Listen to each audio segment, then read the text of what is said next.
So welcome everyone. It is so good to see you all. And tonight I am going to do a little intro before we get started.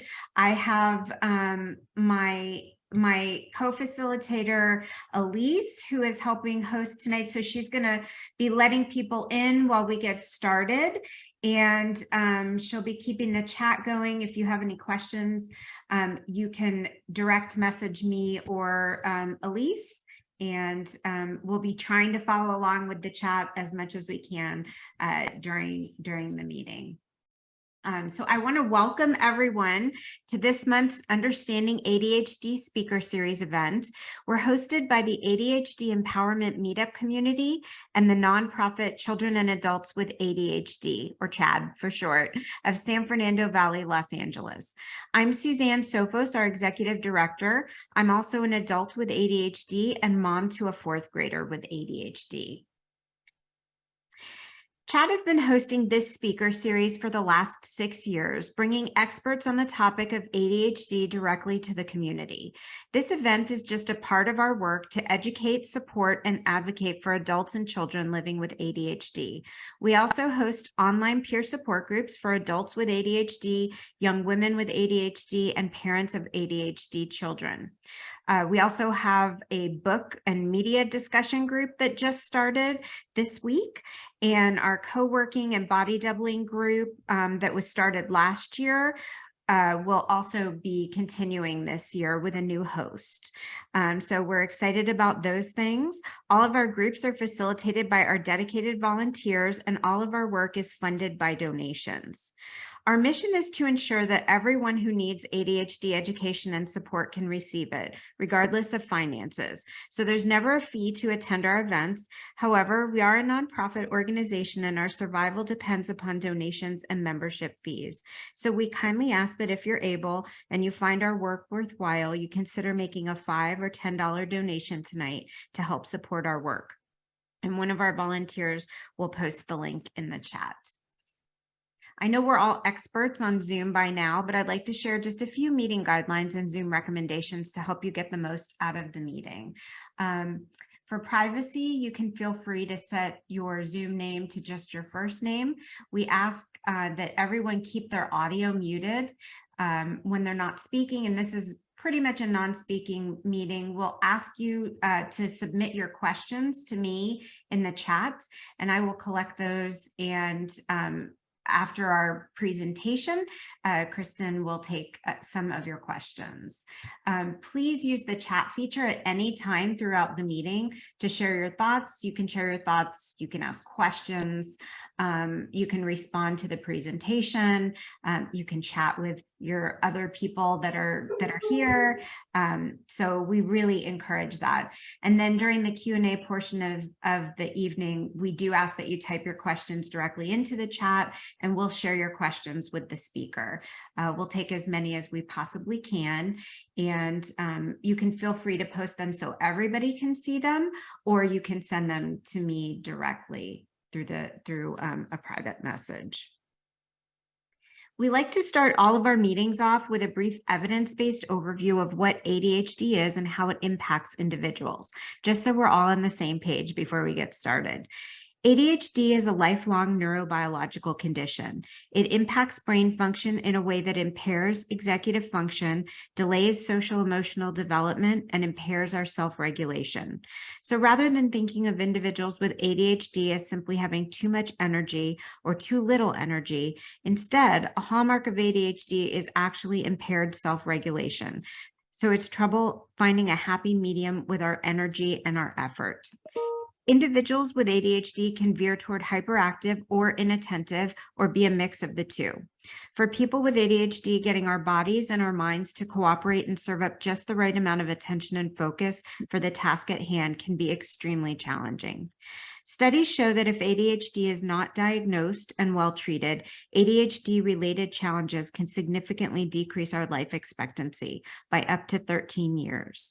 The upside, though, is that these same studies also show life expectancy and outcomes are dramatically improved by two things: a proper diagnosis and a lifelong holistic treatment plan.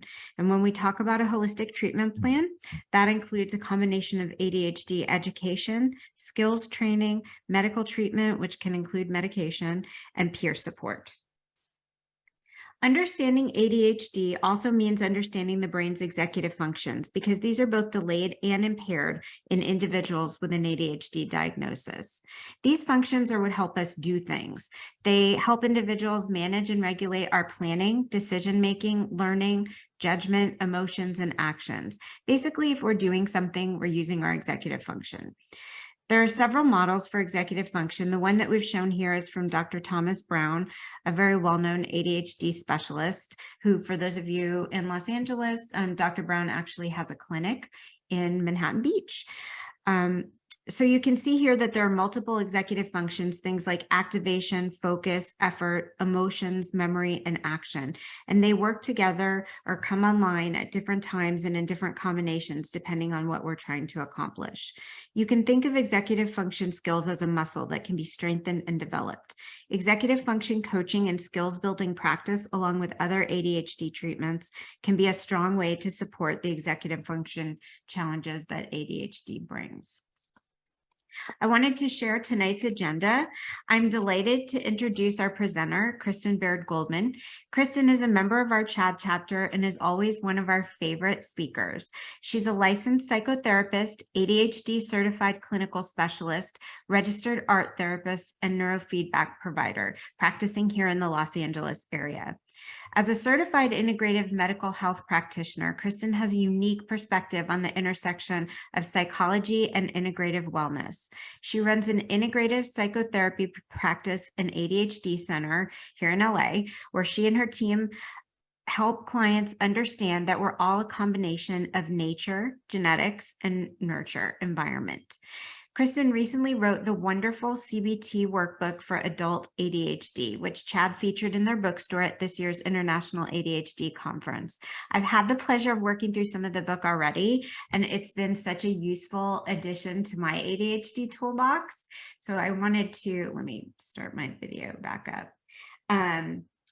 So this is the book. It's so good. Kristen, welcome. I'm so thrilled to have you. Thank you for having me. Always a pleasure. So I'm going to spotlight you and let you share your screen so that we can get started. Okay.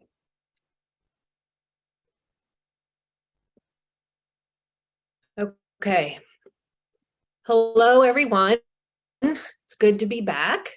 As Suzanne mentioned, I had a great opportunity to write a workbook for adults with ADHD. It was published at the end of September. And the feedback has been great, and I use it with my clients, and my clients are using it on their own. The premise of the book was to try and develop a book that was very user-friendly. Even some of my favorite ADHD experts out there have all written wonderful books, but many of them tend to be very clinical and may not feel as approachable. So, my goal for this book was to make it as approachable to the ADHD population as possible and feel realistic, and give you exercises and tools that are evidence-based, meaning they've been researched and replicated many times with positive results and success. So tonight, what I'm going to do is, I don't want it to be too slide content heavy. I'm going to share some exercises from the book, and hopefully everyone can have an opportunity to feel engaged a part of that process. I can take a break after an exercise and ask if anyone has a couple questions that we can take during it, but I want it to feel as interactive as possible. So we'll get started. So cognitive behavioral therapy, what is it? And I often hear from a lot of people, is this a behavior modification? Does this involve ABAs and behavior? practitioners? And the answer is technically no. The idea behind CBT is that the C for cognitive is we're looking at and exploring the ways that one thinks. What are our thoughts? And our thoughts tend to determine what feelings we're going to have, and then those feelings determine what behaviors we're going to have. So the cognitive component is looking at all of that. The behavioral is what are my actions as a result of what I've been thinking and feeling. And then the therapy part is having an opportunity to process these thoughts and feelings and learn how to manage them. Basically it said that the way we think about a situation affects the way that we feel and behave. So there's a situation or an event that might happen in one's life, and we will have an automatic thought as a result of that event. And particularly when it comes to ADHD, we have a lot of negative automatic thoughts. And so if we're having a negative automatic thought, that is going to create a negative feeling or emotion. And that negative feeling and emotion will then create a negative action or behavior, and or body sensation. And then that puts us, how we responded to that thought is going to make us feel bad and put us back in the thought. So it's just this a never-ending cycle that continues to happen. CBT has been around for decades. It was developed by Aaron Beck over 50 years ago. And he, in the beginning, generally only looked at mostly the cognitive component and the behavioral component. Over the years, CBT has developed. It now incorporates mindfulness, which is a really important part of the CBT model, in my opinion. And there's a newer sort of modification or version of CBT called ACT, Acceptance and Commitment Therapy, which is taking CBT and mindfulness to another branch. And in my book, I developed exercises and strategies from all three of those modalities because they, in my experience, and based on research, individuals, particularly adults with ADHD, have been very successful when being able to apply these strategies. So the mantra in the CBT world is don't believe everything you think. And particularly those of us with ADHD, we have a hard time not buying our thoughts. It's something we do often. We may have years and years and years of thoughts stored that continue to come up. Those are called automatic thoughts or core beliefs. And so the idea is, how do we get to the root of these core beliefs? How can we change these core beliefs? CBT is helpful for ADHD, not only changing those core beliefs, but it is a very measurable approach to therapy. It's goal-oriented, generally short-term, so it makes it feel very accessible. It addresses all of those automatic negative thinking patterns that those of us, particularly adults with ADHD who were not identified in our youth or who didn't have the opportunity to treat their ADHD, we have an enormous amount of thoughts sitting and waiting at any given moment. Cognitive behavioral therapy, as I mentioned before, is evidence-based. It's been researched, it's been tried, it's been replicated over and over again. It's probably one of the most studied and effective treatments modalities when it comes to therapy. And specifically for ADHD, it can help us in learning how to manage our time, to be organized, manage our impulses and our stress and emotions, our executive function system. And the mindfulness component to CBT is what can help us learn more about ourselves and gain more awareness. I believe that if we are not self-aware, then we're going to have a hard time creating change. And when we add mindfulness into this modality, it gives us an opportunity to pause, to think, and to be able to identify what we're thinking, how we're feeling, looking before leaping. So it is very user-friendly for the ADHD population. So in the book, it is divided among many chapters. And once we get through the explanation of CBT, we dive into, well, what are our thoughts? And just general therapy, we would look at, okay, what are these negative thoughts that are coming up continually that seem to be roadblocks, or create feelings and emotions that we struggle to get a handle on, and then impulsively we react on them, and then have behaviors that we're not really thrilled with at the end of the day. So one of the best things to start with is writing out your thoughts about how the ADHD impacts your life.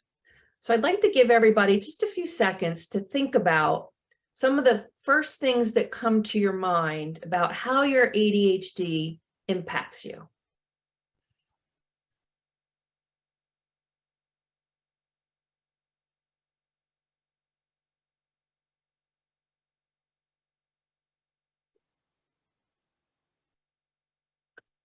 And if everybody can think of at least one, or the first one that came to mind, what I'm going to do next is I'm going to ask you to challenge that thought. So this is an important process in CBT, is we have a thought about something.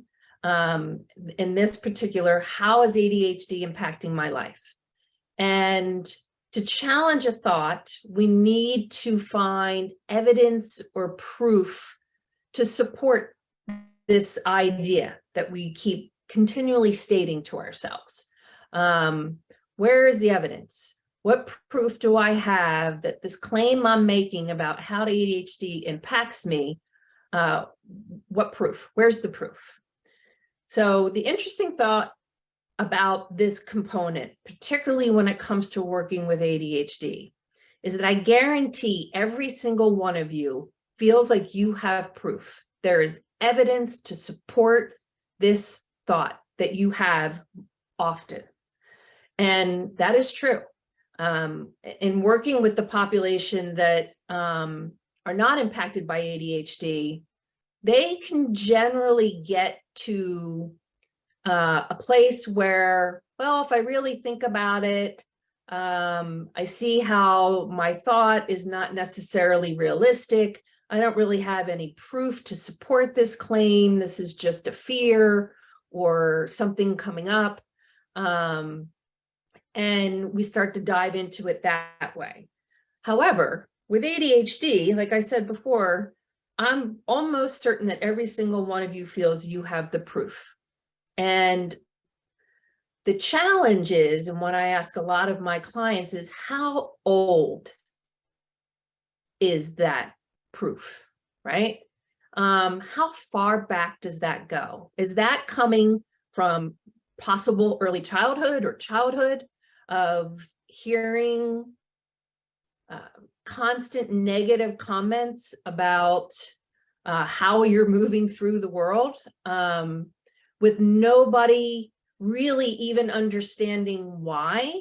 You're constantly being told no, or don't live up to potential, or you're lazy, or this or that. And you start to buy into that. Over the years, your brain becomes receptive to those ideas. They become our core beliefs. And how we think and what we do comes from that place. And so it's going to be about often looking at, do I have proof recently that this negative thought has any sort of substantial evidence to support that that is what's going to happen now? And sometimes, yes, someone might say, well, it happened last week at work. Okay. But again, did it play out based on a very early childhood thought that was originally imprinted on the brain? So we kind of dive into it that way to pull out and separate how old is this thought, and is it working for me, right? So in order to challenge it, we want to try and replace this thought with something that feels positive but realistic. This is another interesting area when it comes to CBT and ADHD. If I'm working with somebody who doesn't have ADHD, they're pretty good at reframing a situation, and saying, okay, I can turn this around and look at it from this perspective and move on. Those of us with ADHD are really good at detecting the BS, even our own. So if it doesn't feel genuine, if it doesn't feel real, then we're going to have a hard time reframing. So it's important to try and look at how can we reframe this statement or old belief by using some positive experiences and our strengths to create a different perspective of how we might be looking at something. So that, all in all, is generally the premise of how all of this works. There is a great exercise, it's one of my favorites, called the if-then, which is in the book. And I give an example here of, if I didn't have shame, then I would spend less time worrying about outcomes and I would be able to complete a task. So that if-then scenario plays out often. And in order to recognize that, we have to have awareness around it. So if you want, I'll give everybody a few seconds to think about their if-then.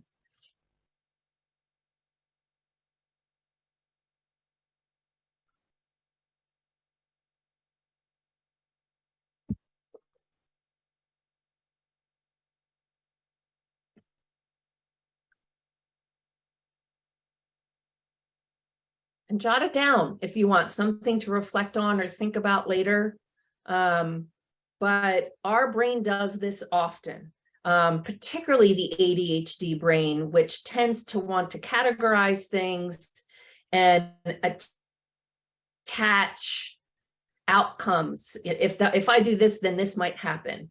And it's often a negative one. So this component of if-then is, if I wasn't doing this thing that I feel is a negative thing, then what would be the positive outcome as a result? So that kind of helps us start the reframing process when we're thinking about our thoughts. Before I move forward, is there a question that I can take from someone?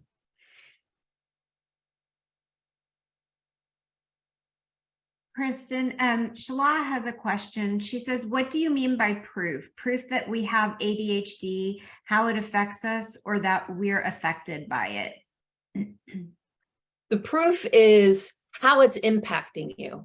If individuals feel like I have, my life is impacted by having ADHD because I job hop, I can't keep a job. ADHD is preventing me from holding a steady job. And we have thoughts about that, right? Like, what are our thoughts about not being able to keep a job?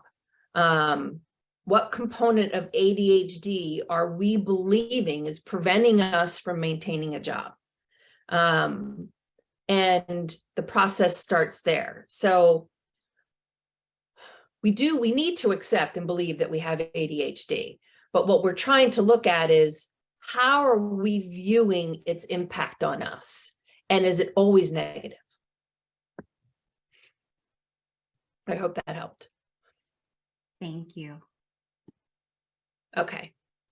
Leaning in. Anyone who knows me, anyone who's ever worked with me or has read anything I've written, this is kind of my philosophy and mantra to managing ADHD. often having a brain wired with ADHD, we all know chemically, we are not being supported by the neurotransmitters, dopamine and norepinephrine, that help those without ADHD manage uncomfortable situations.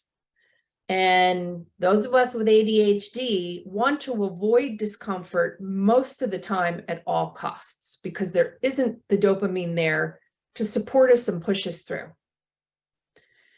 But I can teach anyone the tips, the tricks, the tools, the strategies all day long on how to manage your ADHD throughout the day. But if no one is willing to get uncomfortable, it's not going to stick. It's really important to expose our brain and our body to the very thing we're trying to avoid, right? There is a statement in Buddhism says that what we resist persists. So anything that we are avoiding or not doing because it makes us either feel uncomfortably, think uncomfortably, physically feel uncomfortably, or all of them, then we say no. So it's really important to start, one, to create awareness as to why is this making me uncomfortable? What about this makes me uncomfortable?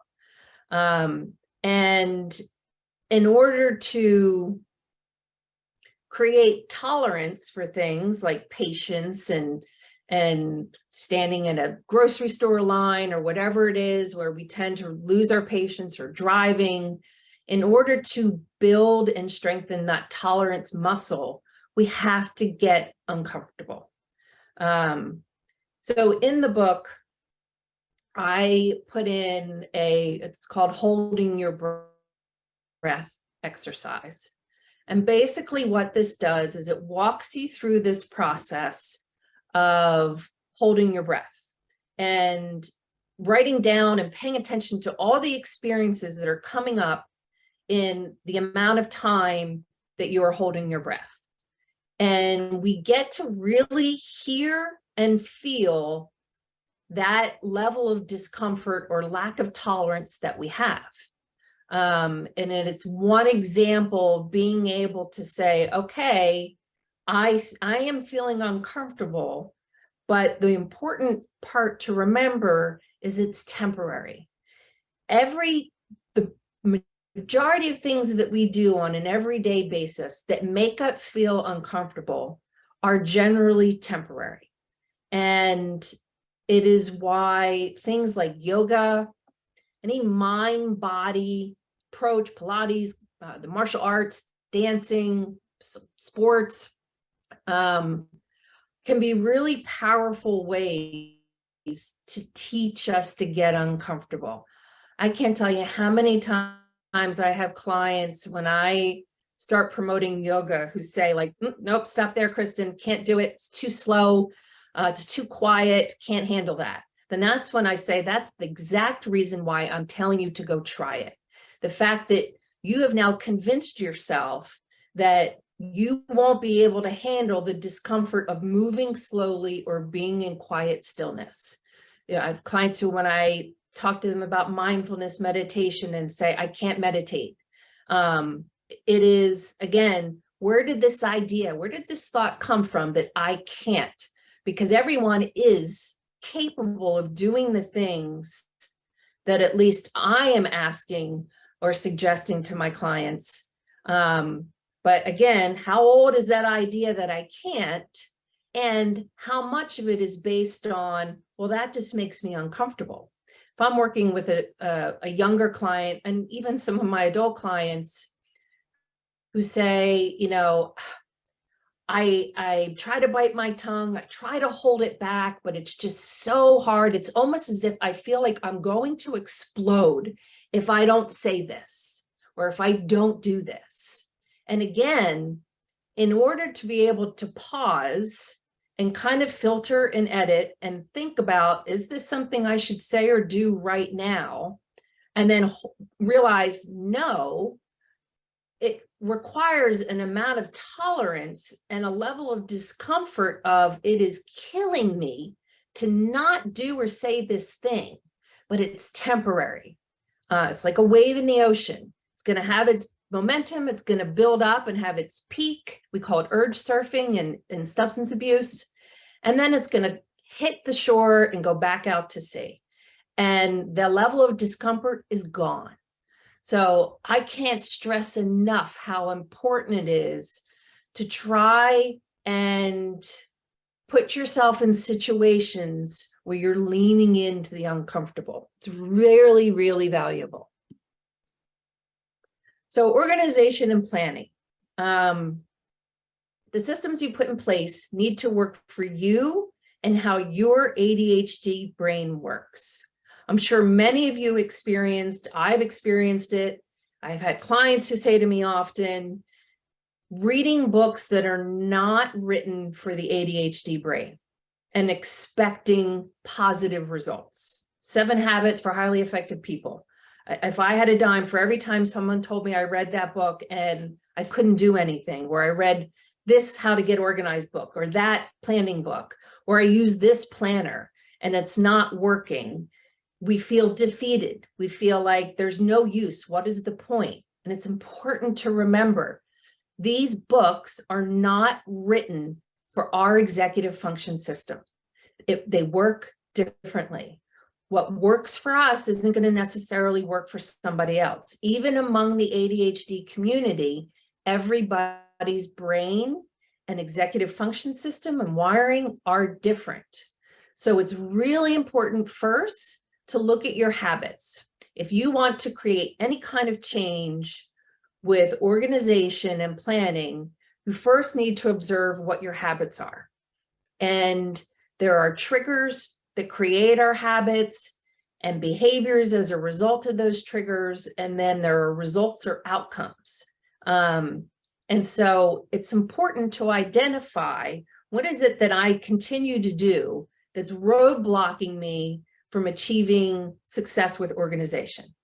Am I trying strategies and tools that the neurotypical population tends to have success with? Because if I am, I'm wasting my time and my money, because that's not how my brain works. So the other component to this is, in order to be motivated, we need to stop stressing the importance of something. I think the majority of people, hopefully tonight, have experienced, particularly when you were younger, if a parent or teacher, somebody expresses the importance of a grade or the importance of homework, the majority of us were like, that's not important to me. So we have to look at, what do we value, right? Because stressing the importance of something isn't going to be the motivator to get it done. If we value something or we have meaning attached to it, then we have a higher likelihood and chance of creating some motivation to get started. So in the book, there's a section on really diving into your values and what are your values in the main domains of one's life.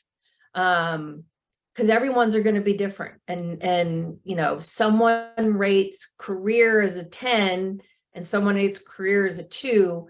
There is no wrong answer there. It's, am I living according to my value?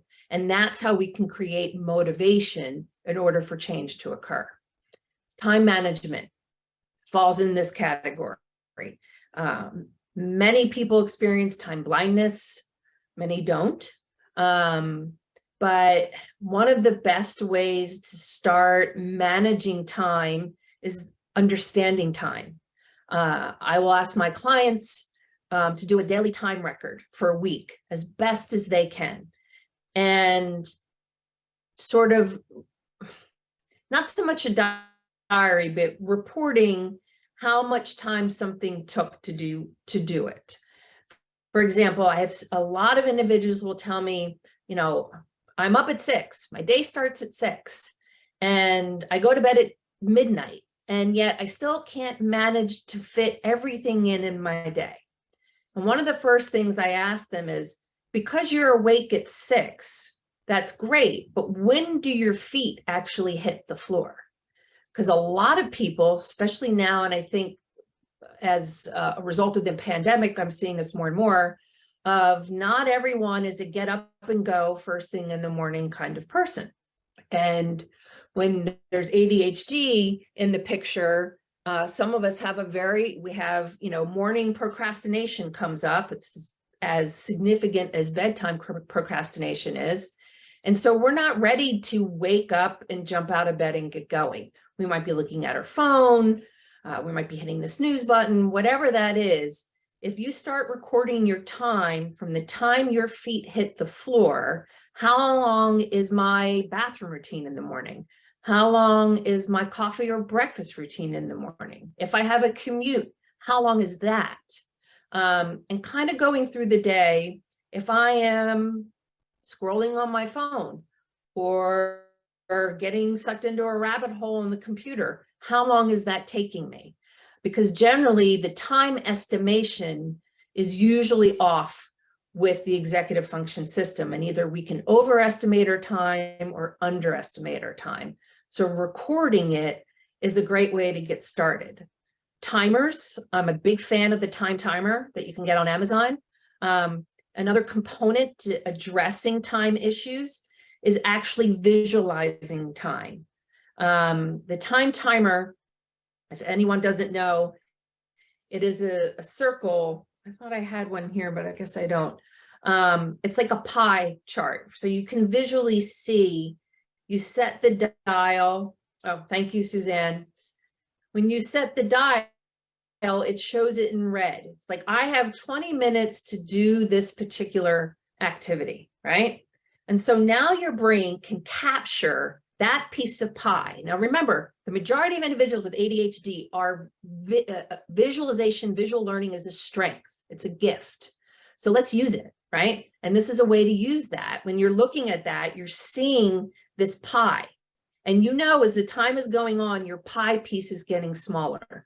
When we just look at digital numbers, it means nothing to us at the end of the day. We can't understand the concept or hold the concept of time if we're looking at a bunch of numbers. They're not important at the end of the day. So I highly recommend getting time timers to create some accountability for yourself during the day, and using the right planners. I'm a big fan of the planner pad, which is this. And I've been using it for years. I have converted many clients to it. The reason why you have to be looking at specific planners is you want a planner that has a funnel down approach. So our brain and our executive function system work best going from broad to small. And so the planner pad specifically is set up so that the top, when you open it up, the top is categories. What are the categories of things I'd like to achieve this week? And there's just a few lines for each one to do it. And then you take from those categories, okay, Monday through Sunday, I'm going to take this from this category and plop it in Monday and Wednesday and so on. And then the final category is the times, the appointments. And you take what you've put for Monday, will that fit in with the appointments that I already have? And so I'm starting to get a sense of, from the category list down to each day, and then the appointment, am I being realistic with my time? And I believe that planners that work in this way teach you along the way. You're going to make mistakes. You're going to overestimate or underestimate. And the second thing is, make sure that your personal and professional or business calendar are all in one planner. Don't try to work from two planners, because you will, again, with the time issue, you're going to overbook yourself, double book yourself. There are going to be situations where, oh, I forgot that was in this book. The brain is not going to do that task switching with two things in front of it. It's going to get overwhelmed by the amount of information in front of it and shut down. So your whole day isn't just work, and your whole day isn't just your personal life, it's both. So both need to be in one planner. Prioritizing. I'm sure many of you heard the now versus not now mentality or mantra of ADHD. Again, a lot of that goes back to the importance. It's either important right now or it's not, and it won't get done.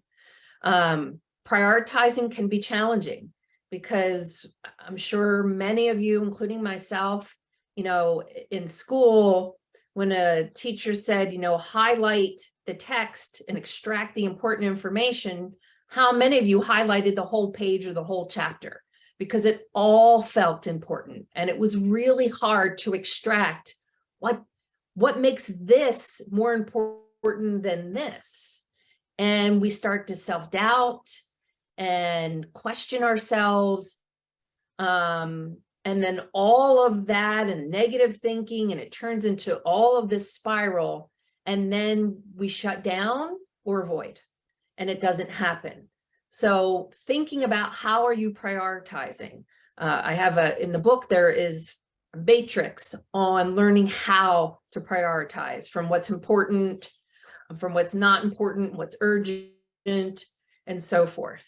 It's a really great way to start teaching your brain how it's prioritizing. And then finally, procrastination. I call them the I don't wannas. We all get them. People without ADHD get them. The difference that sets us apart is that those without ADHD have the neurochemistry to support them and push them through the I don't wannas. For us, there's not enough dopamine there to say, well, I know you don't really feel like doing this, but you just have to. So one, recognizing this is a neurobiological trait. This is not, you're not broken. There's nothing wrong with you. You are not lazy. It is purely brain chemistry isn't supporting you when you get the I don't wanna, I don't feel like it. There's also, I'm sure, I don't know how to start. I'm overwhelmed by how to start. How am I viewing this situation? There are a whole lot of thoughts that are connected to this, but also remembering I need to help my brain out. Well, maybe I can attach this or start with something that fills my brain with some dopamine so I can launch from there when I'm having trouble getting started on a task. Before I move forward, are there any questions?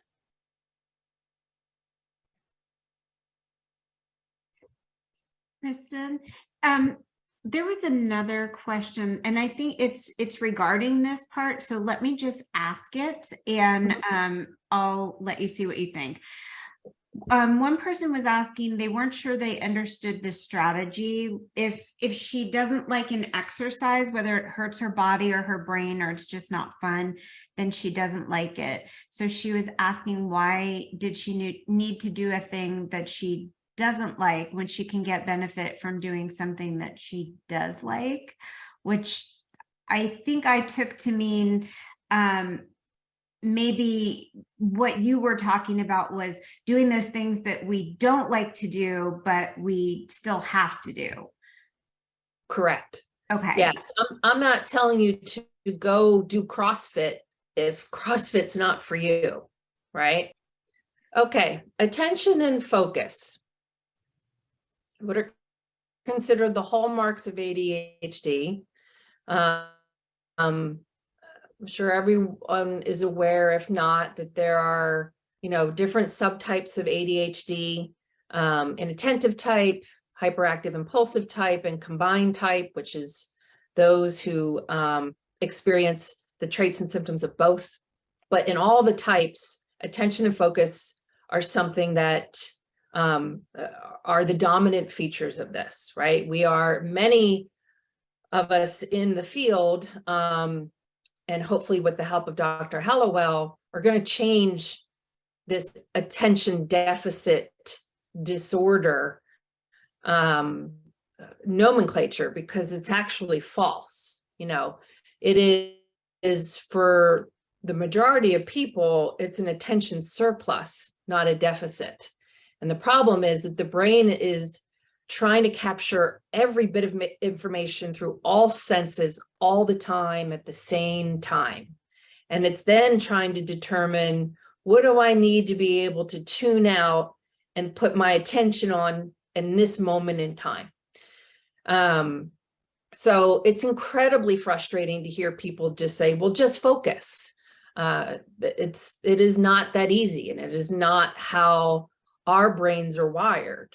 There's a component of being able to develop strengths of being an attentive individual, being a detailed individual. It definitely has its place. It's trying to learn and build the strategies on how to not let the other information around us distract us from what's happening in that moment. And one of the ways to do that is to make sure that you're creating an environment with the mental and physical strategies that you need to be successful. And for that, it's different for everybody at that point, right? You want to be able to, if there's a particular task that you really need to put your attention to, you want to reduce the amount of distractions that are going to happen. Is the space you're working clear, right? A disorganized area can create a disorganized mind. Is there a way, without diving into, well, this would take me weeks to organize, can I push it aside to at least have my immediate space and surrounding feel less overwhelming? And turning off alerts and times and messaging and all of that, whatever social media bells and whistles you have going, it can be important to turn that off. The lighting, do you have a window? Again, it's different, but you want to create the right environment for you to set you up for success. And remembering that we have this low dopamine, right? And so low dopamine equates to low arousal and attention levels. So, while we are burning up the majority of our dopamine because we have this attention surplus, but when we actually need to use it, the majority of the dopamine has been depleted. And so you want to make sure that you are checking in with yourself throughout your day of, what are the things that I'm doing? What are the impacts they're having on my executive function system? How am I creating dopamine in a positive way for myself? And what are the things I'm doing that are depleting my dopamine? Yes, there's medication that can help, but it is often not the only answer. And for the majority of individuals, even with the medication, sometimes people can get too much dopamine all at once, and then feel incredibly depleted at the end of the day. So trying to create an environment that you feel will make you more successful in your task is everything. An environment for us visual people and even auditory individuals can determine if you're going to be successful with that task. And again, mindfulness. Mindfulness is an amazing tool to help develop focus. So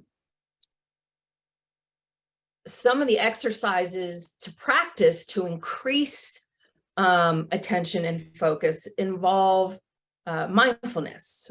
3 of the exercises that I go to often and clients use often, I have mentioned here, the first component is mindful breathing. Our breath has an immediate impact on our brain and our body. If anyone is struggling with anxiety, if you were to put your hand on your chest and your hand on your belly, and for a few seconds, just close your eyes and decide when you breathe, where is it coming from first? Is it coming from the chest when you breathe in and then the belly? Is your chest rising first? usually that's an indication that the brain is in a hyper-aroused state, right? So we want to be careful of that, because if we're spending all day unknowingly in a very alert, hyper-aroused state, then we're going to have a hard time being able to concentrate, or we're going to feel tired or depleted. So our breath can help us get out of that state. And how we breathe can create focus, it can create calm, it can create energy. There are different types of breathing to send signals to the brain and the rest of the body. And if we are first paying attention to how am I breathing from my belly? Am I using my breath as an anchor is another one. Once we have our breath sort of down, like we understand, oh, I know how to breathe from the belly, I'm going to spend a few minutes taking a deep breath from my belly, we can use our breath as our anchor. If we're starting to feel we're getting distracted, if we're listening to something or a lecture and you're feeling like information is disappearing, go to your breath. Take a breath. It will help. One of my favorites, 5, 4, 3, 2, 1, focus. So if you need a reset, if you're feeling overwhelmed, if you are bombarded by information coming all from around you, one of the best ways is to put this in practice. So this is identify, no matter where you are, whether you're sitting in your house, you're outside, you're standing in line, identify 5 things that you see, 4 things that you hear, 3 things that you feel physically around you, 2 things that you smell, and 1 thing that you taste, meaning there might be a leftover taste from a breakfast or coffee or lunch or what have you. But in the amount of the minute and a half or so that it takes to do all of that, you've been able to put your executive function system in as balanced of a place as you can to kind of hit the reset button. And the other thing is trying to find accountability partners. As an adult, it's really hard to create our own level of accountability, because at the end of the day, if we don't do it, we don't do it. And we know we were disappointing ourselves, which has its impact, but it is different from when we were kids. One thing I suggest is try not to use your significant other or partner as your accountability partner, because that can put the relationship in a parent-child dynamic. And the other thing is to make sure that this is an individual that you feel comfortable with. There are a lot of apps out there right now for body doubling or accountability partners. ADHD Rewired has a fantastic app. The entire community is ADHD, and everyone works together to create accountability for the other person. If someone says, hey, I need my butt in the car at 1 p.m., can someone help me? Someone will reach back out and say yes, and take a picture and show me you're in the car at 1, with no judgment, no shame, nothing. Everyone there knows what it feels like and when we need that extra support. So don't be afraid to reach out. Think before you act. So impulsivity, hyperactivity, right? It's really, now this isn't an area that, particularly hyperactivity, not everyone with ADHD experiences, but everyone with ADHD experiences impulsivity on some level. And so, we want to be able to identify the sources of our impulsiveness or our hyperactivity. And once we can identify those sources, then we use our strengths to help offset them and create strategies to reduce how impulsive one might be or how hyperactive.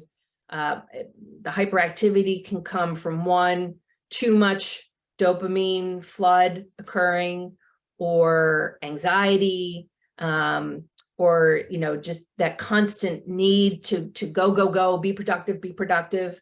gaining awareness on that, and what situations those tend to come up the most. When you can identify that, then you can build the strategies to find a way to manage it as best as you can.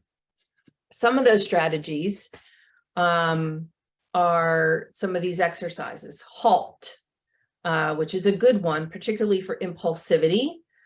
Specifically, as mentioned earlier, if you're speaking with someone and you're feeling very compelled to say something in the moment, it might mean interrupting, it might mean you're reacting, to try and do this HALT process. You just simply take a second and a pause or a beat and say, am I hungry? Am I angry? Am I anxious? Am I lonely? Am I tired? Right? Like identifying these things, even if you're not with somebody, but just in your day, generally one of or several of them will pop up. And these are all things you can do. If you're hungry, get the fuel, get the protein or what you need in your body. If you're angry or anxious, what is making you angry or anxious? If you're feeling lonely, how can you address that? Have you been isolating too much? Are you a workaholic? What's going on there? And if you're tired, look at your sleep. How is my sleep impacting how I am being with myself or with others? Another great one is stop. So S, stop, don't react, take a pause, right? Give yourself a moment. T, take a breath. Again, the breath is very powerful in trying to reset the brain and the body. O, observe your experience. How am I feeling? What are the sensations in my body that I'm experiencing? If I'm with another person, what does it look like they're experiencing in this moment? How are they appearing? And then P, proceed in a way that feels consistent with the values that you have identified earlier as how you want to be and how you want to move through your day and through the world. The other one, again, get uncomfortable. Can't say it enough. And again, I don't mean it in a negative way, but challenge yourself. If we're saying, no, I don't want to do that, do what you can to challenge yourself to push past it, particularly if it's a thing that you really need to be doing. If it's an assignment or a task or paying a bill, something, finances makes you uncomfortable, try your best to build your tolerance. The other thing, moving, releasing excess energy, for resetting, for feeling like you're in control. All of the amazing endorphins one gets from exercise, as well as taking a moment to take care of yourself, are all really good things. And green time, get outside. It's so important. When I'm working with families and kids, I tell their parents, for every minute of screen time, there should be a minute of green time. We spend a lot of our days in front of screens right now. And those of us with ADHD have more highly influenced brains, meaning we can be very open to the energy and the information that's coming. We absorb it all, whether we're paying attention to it or not. And when we're outside, the brain is in a more relaxed state and more at ease. So it's really important to get outside. Negative thinking and trauma. So I know we're running out of time, but I could have written a whole book on this chapter alone. Everyone, as an adult with ADHD, whether they were identified in childhood or not, has experienced emotional trauma. You've had a lifetime of negative experiences that can lead to your automatic negative thoughts. It takes a toll. Their ADHD and PTSD can look a lot alike. So it's really important, particularly if you have a specific traumatic event in your life or an early traumatic event, either in childhood or even birth. It's really important to get an understanding, is this ADHD or is this trauma? Or is this not trauma and is it ADHD or is it both? Again, stressing the importance on getting a proper diagnosis from practitioners who really understand both of them, frankly, because the two tend to be tied together more often than we think. So ways to start processing your trauma. Again, you want to be working with a clinician or a practitioner who specializes in trauma, understands trauma. There are a few exercises in the book that I was very careful about putting in, and stipulate that if writing some of the shame or guilt that you have as a result of your trauma is very triggering, to make sure that you're reaching out to somebody who can help you process these feelings. A lot of them can be specific to, you know, the early childhood negative events that we have all experienced, that over time has made a significant impact on how we think about ourselves and everyone else. So looking at our inner critic and perfectionism, right? Two big traits when it comes to ADHD. Many people with ADHD are very creative individuals, and so their inner critic can tend to be really loud. And that is that voice in one's head that's basically saying that what you're doing isn't enough.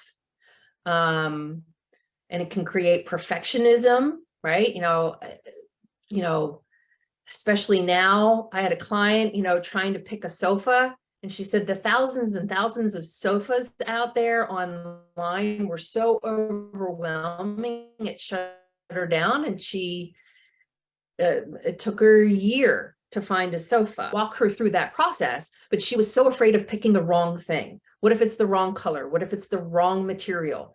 There's this constant self-doubt of what if it goes wrong? What if it's not good enough? What if I'm not good enough? So I like to teach my clients, develop the mantra of it's great enough.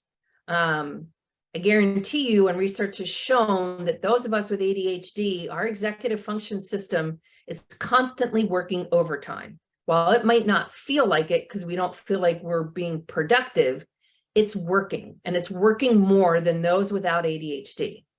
So you want to remember that what you are doing, particularly if this is something you're passionate about and you care about, you are putting in way more than 100% already. So adopt the great enough philosophy.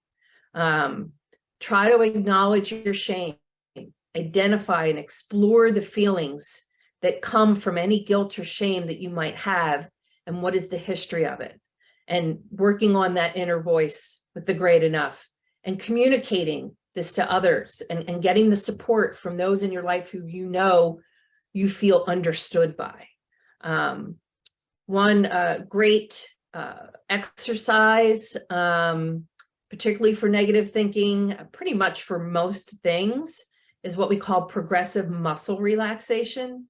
So when you're in bed tonight, you can try this. You start with your feet and you work your way up to your head, but you want to tense each of the muscle groups. You want to tense your toes, your feet, your calves, your thighs, and you want to move up through the body. You tense them and you hold that for like 5 to 10 seconds, and then you release and you experience what is that release? What is that sensation of release? And then you move on to the next muscle group all the way up through the head. And it is a wonderful way to get into your body, to connect with your body, prevent any rumination or spiraling. When we get into our body, we're able to manage our thoughts and our mind a lot more, and they are a way to healthy distraction to keep us from ruminating on things, particularly the negative things. And finally, the final chapter of my book is about self-compassion and emotional well-being, right? We tend to be individuals who are not very kind to ourselves. We're beating ourselves up. We're constantly saying, I hate that I do that, or I can't believe I missed that exit again, or any number of things that where's my phone? Where are my keys? We can get really down on ourselves, whether we realize it or not. The impact of those phrases that we are articulating to ourselves or to others all day long really impacts us as a whole, as a person. And so it's really important in anyone's success to start taking care of yourself. And it is not self-compassion, self-management is not selfish. And remember that, like, in order to build our self-esteem, our self-efficacy, our confidence, and resilience, we have to be kind to ourselves. So try and remember that being kind to yourself is not being selfish. Some of the ways we can build this compassion for ourselves, if in any search engine you type in loving kindness meditation, several will come up. Sharon Salzberg is a great resource. Kristen Neff, there are Tara Brach, are all wonderful resources. There is mindfulness.org, where you can find all kinds of meditations on their website, particularly 12-minute meditations. There's been a lot of science and research that has shown that a 12-minute meditation is all it takes to reap the benefits of meditation. You don't have to do it any longer.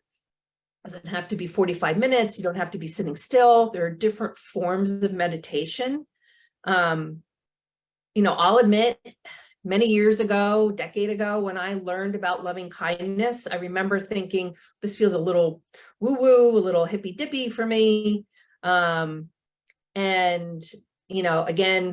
some of us have that ADHD BS barometer that might not easily buy into things like this, but I can tell you, how wrong I was in judging something like hearing the words loving kindness. And yes, it can feel awkward at first, to saying things like, may I be healthy, may I be happy, may I have ease, might feel uncomfortable at the start, but it has a significant impact on our well-being.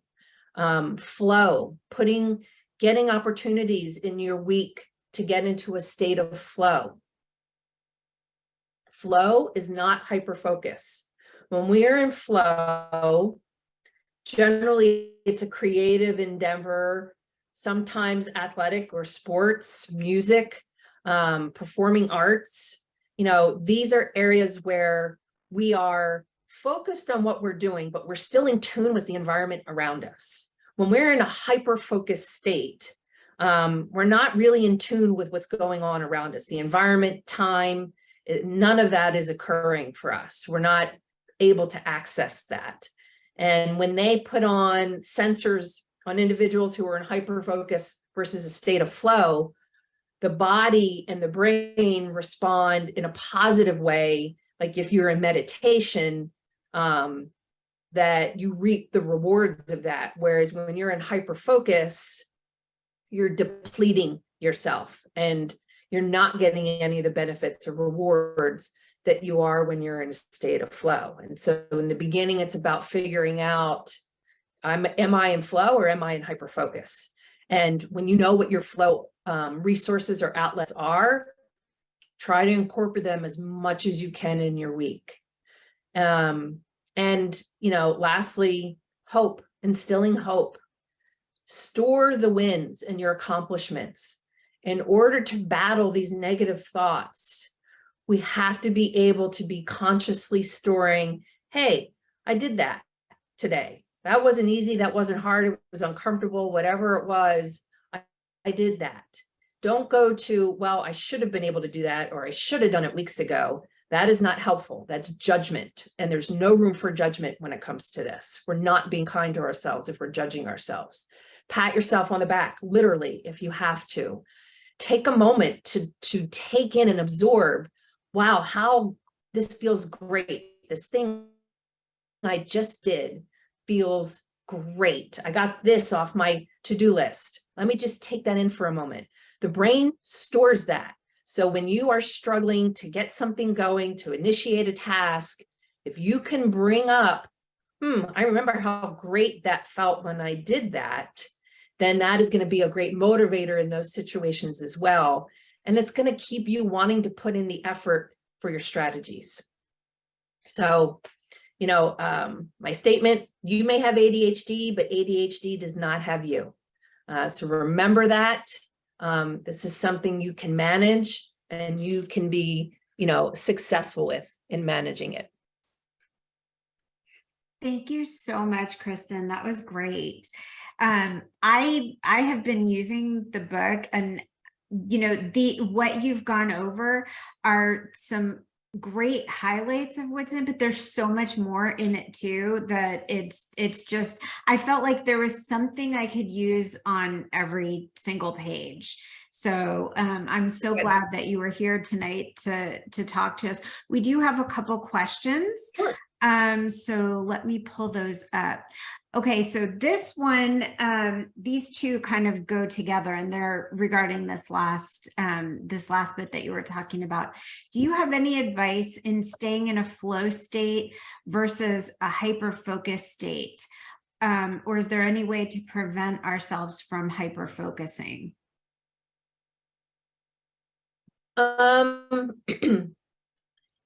You know, I will tell you, it depends on the task. Sometimes hyper-focus can be a positive thing. It's about keeping track of our hyper-focus, right? Again, with timers. There are going to be tasks where we want to be hyper-focused on, right? Like not every task is flow inducing or rewarding. But if, you know, generally after 25 minutes, the brain automatically starts to go into that hyper-focused state. So be aware that if you don't want to go into a hyper-focused state and you're like scrolling on your computer or something, set a timer. And at like the 20-25 minute mark, stop what you're doing. Take a 5-minute break to prevent yourself from going down the hyper-focused rabbit hole. If you want to be in that rabbit hole, or you want to be in a state of hyper-focus because you're being very productive, then that sometimes can be a good thing. Flow, very different. Is it a purely enjoyable activity? You feel more of a sense of ease when you're in a state of flow. It feels very natural when you're in it. And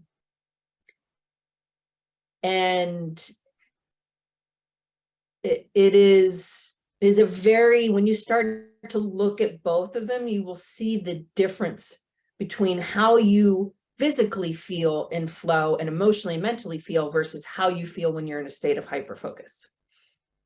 I hope that helped. That totally makes sense. And it's funny, you addressed the flip side. Someone actually asked, how do we get ourselves into a flow state? And like you mentioned, that's something sometimes you actually want to be in. Well, flow, you always want to be having opportunities to find flow. Hyper-focus, you can go into hyper-focus knowing that if you are at almost the 30-minute mark of a task, you're in hyper-focus. Gotcha. Thank you. We had another question back to the what if scenarios that you talked about in the beginning. Someone asked if you could give us another couple examples of those. The what ifs or the if then? They are asking the what if scenario. The what if scenario. So when we're caught in the what if scenarios, that's worry, that's anxiety when we're in that place.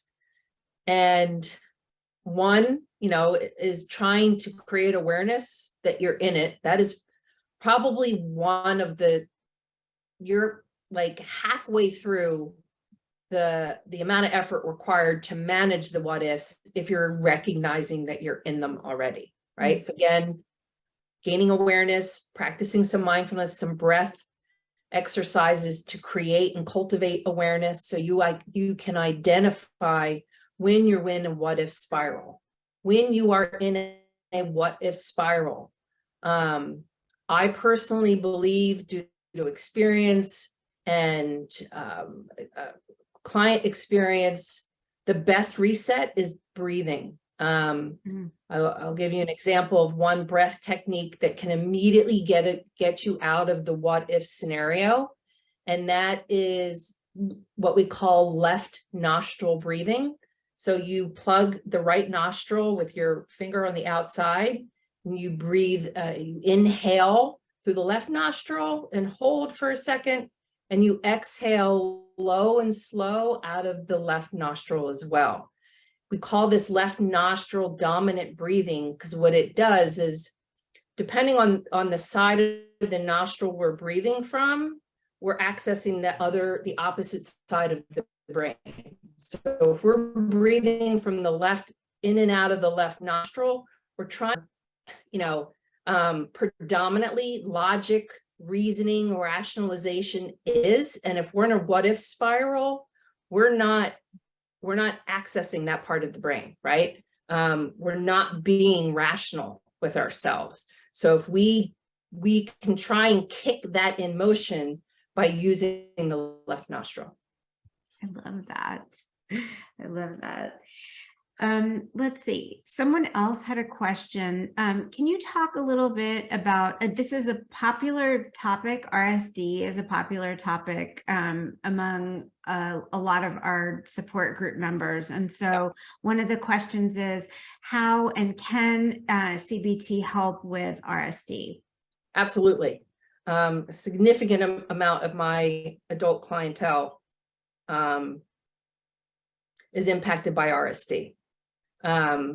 That rejection sensitivity is usually a result of trauma. If an individual with ADHD is experiencing RSD, then there's a high likelihood that that is your trauma response. And again, trauma comes in all shapes and sizes. I'm not talking about, if someone says, well, no one ever hit me or hurt me or anything like that, that is only one form of trauma. Emotional trauma is very prevalent among ADHD. And so we try to get to the root and the core of where that trauma is coming from. And, I will help my client work through and repair the trauma as best as they can to reduce the rejection sensitivity. Wow. So it's interesting because we actually had another question about trauma that I think kind of ties into that. So we know that traits and characteristics of ADHD and trauma are often overlapping. And so someone was asking how we can tell which of them, whether it's our ADHD or trauma, that is causing the challenges, and does it even matter, or would you just use CBT for both? And it sounds like it matters. I thought the answer was going to be no, we can't tell the difference, but it sounds like from what you just said, you can tell RSD is often a trauma response. Yes. So can you speak to that a little? Yeah, if I'm working with a client that either has a known trauma or we discover a trauma, CBT alone is not going to help with the trauma symptoms. I'm certified as a brain spotter, so I will use a trauma therapy specific to help one work through their trauma. But it is, which is why I feel it's really important for any clinician specializing in ADHD really needs to know a lot about trauma, because the overlap is so great. And isn't always decipherable from ourselves, right? Or from those around us. We are phenomenal maskers all the time. And sometimes we can even fool ourselves and not really understanding, oh, there was definite trauma, emotional trauma there. And that is no less significant than someone physically hurting you. Absolutely. So yes, there is a difference. A trained clinician can see the difference and can help an individual treat ADHD alongside the trauma. Wonderful. Thank you so much, Kristen. Yep.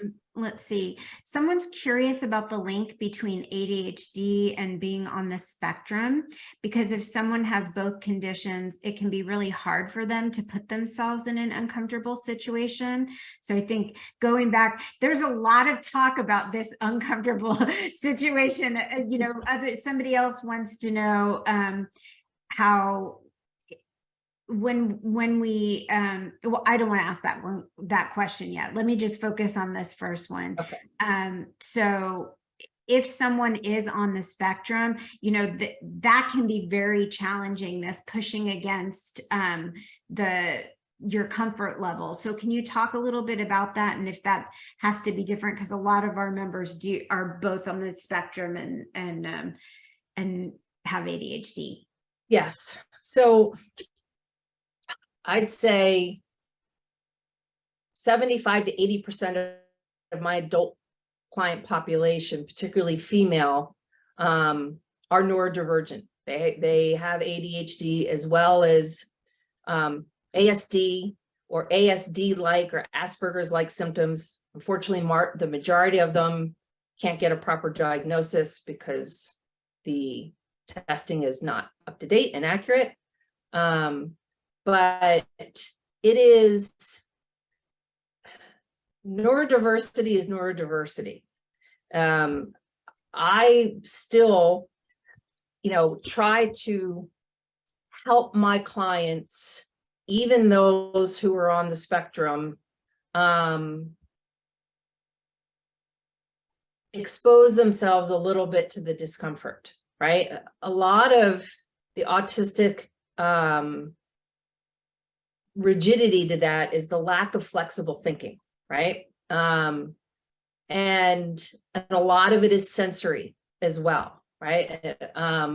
If someone, and I'm not going to say I'm going to tell every person to go do yoga, but if if there's a particular person, younger or older, who has made this association, those of us who are neurodiverse, ADHD, ASD, or both, we, like I said, we have highly influenced brains. Many of us can go to the black and white place. Some of us are more comfortable in the gray.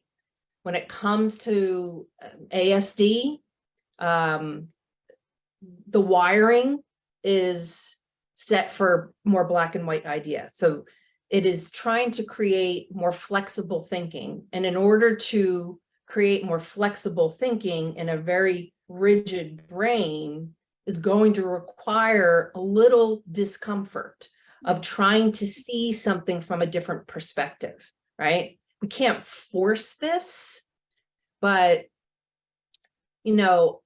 generally when there's a combination of the two, if it isn't autism with ADHD and it's ADHD with autism, and there is a difference between the two, then there tends to be a little more flexibility in challenging that black and white thinking. So I still believe we as humans are all capable of exposing ourselves to some discomfort. And again, within reason and appropriate, but we have to change the negative associations.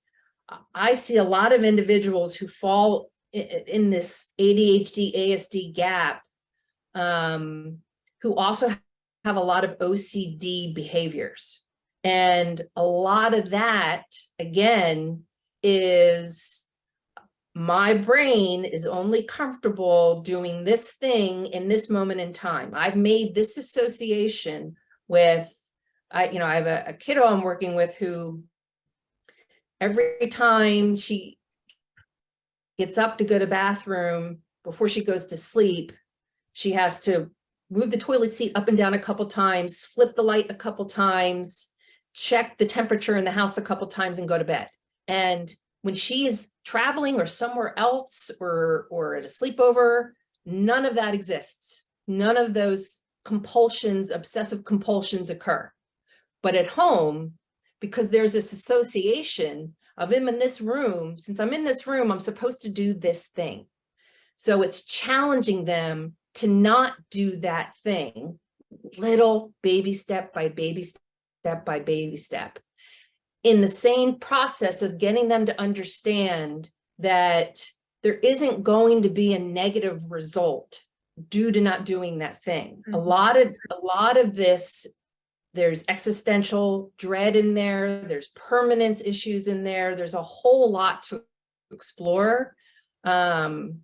But I would still challenge even someone with ASD to get a little uncomfortable, because over time, these tiny exposures over time, the brain becomes more receptive and more flexible as much as it possibly can, depending on the level of autism.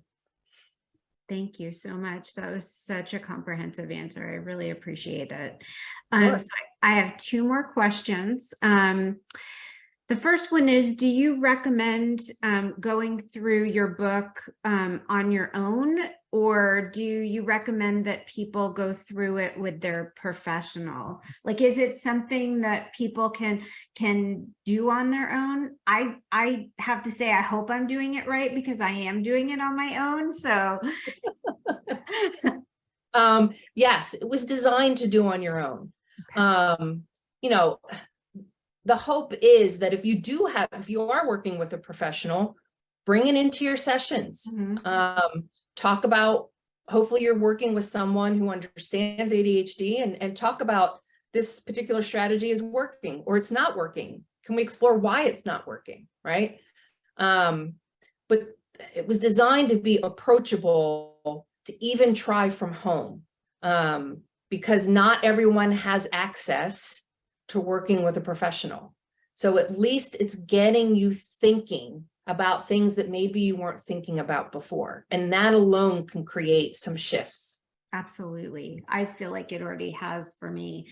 How much of a time investment weekly, if people are looking to do this type of work with a professional, like, can you talk a little bit about what the treatment plan looks like? Like what the weekly investment is, and then how long the duration of therapy usually is? Yes. So there are a variety of ways of looking at CBT. CBT was generally designed to work like a couple days a week, every week, right? I feel particularly for the ADHD population, I don't believe in experience and trial and error with myself as well as others from a long time ago, that it's too much information. It's too overwhelming. We have generally our processing speeds are slower. We need more time to digest. And when I'm working with a client, depending on the age, if I'm working with a teen client, then I will start weekly with them, and then move to an every other week. My adult clients, depending if someone wants to start weekly, I do always want to move someone to every other week, because a big part of this is that, one, I want my clients to feel like, okay, I have time to put these practices into place. And it might be the same exercise for 14 days, because that is the level of effort and practice that is required to start to see change. And it's not going to happen in just 14 days, right? But the other part of it too is I don't want anyone to be codependent on me or the therapy session for accountability. And that can occur very easily if we're not checking in. I'm always checking in with my clients about how they feel about certain things. So you want to make sure you're working with a professional that you're not unknowingly becoming codependent on them for holding you accountable for doing these things. The idea is I want to launch an individual to be able to work on these exercises without me. I always have an open door policy. People come back for check-ins and tune-ups and what's needed, but I want people to feel like I've got this, and I have time to practice the strategies. And if it's not, there was a traditional CBT, there's homework, which I don't like to use that word because it's extremely negative connotation for the majority of the ADHD population, including myself. So there's suggestions. There's a strategy. We talk about it in session. We'll review a strategy in particular. Then I'll say, go try it, go practice it. And if someone in 2 weeks says, Kristen, I didn't get to it, one, I don't want them to feel shame. I don't want them to feel guilt. We explore why, what happened, what got in the way, what were your roadblocks? And that is where using the CBT thoughts of, trying to decipher if you're not doing these things, there's a reason why, and let's uncover that. That's great. Thank you. So the last couple things are just requests. People would like for you to start a podcast or a video series with events and challenges. They want the book on audio. So, yes, it's in development. I did a recent podcast with an ADHD coach, Tracy Atsuka, and I had mentioned there that as a complement to the book, I'm going to be creating a podcast series, particularly for those who are more auditory and want to be able to say, wait, pause, go back, let me hear that again. So I am in the development process and hoping to release the first one in some point in February. Oh, that's great. Well, keep us posted. People are excited. That's wonderful. Thank you so much for being here and talking about this. I feel like it's, we hear about medication, we hear about executive function coaching, and this is something, the CBT and this particular workbook that you've put together, I feel like are just so useful and so helpful. And to me, they've become a part of my toolbox. So I'm excited for everybody to have heard you and to be able to get the book and try these things themselves. So thank you for the work that you do. That's why I do this, right? There is hope, lots of hope, and there are ways to figure this out. Absolutely. And I love that you're so focused on strengths-based, Yes. Therapy and treatment, because it's such a huge shift, especially for those of us that were not diagnosed until we were older. Like you said earlier, there's a lot to unpack in that when that's the case. And so, this is just really wonderful. So thank you so much. I want to thank everybody who attended for being a part of tonight's presentation. And thank you for your questions. And encourage you to check out our Discord group and also look on Meetup, because we have a lot going on now. We have some wonderful other groups that are going on in addition to our peer support, where people are going through media and books and having discussions and also co-working. And it's really amazing to see the community growing the way it is. So thank you all for being a part of it. We really appreciate you. We appreciate you, Suzanne. Thank you very much. Thank you, Kristen. It's my pleasure. It's the best, this community. So thank you so much. Have a really great evening, everyone, and look for this. We've recorded it and we'll be sending it out in probably about a week. So you can be looking for that. Yeah, and the book and information are in the slideshow. So if anyone is interested, they can figure out how to purchase it from there too. Terrific. And I did put the link in the chat, and I'll go ahead and include the link again when I send out the presentation. Thank Great. you guys so Thank you. much. Have a great week, everyone. Good night, everyone.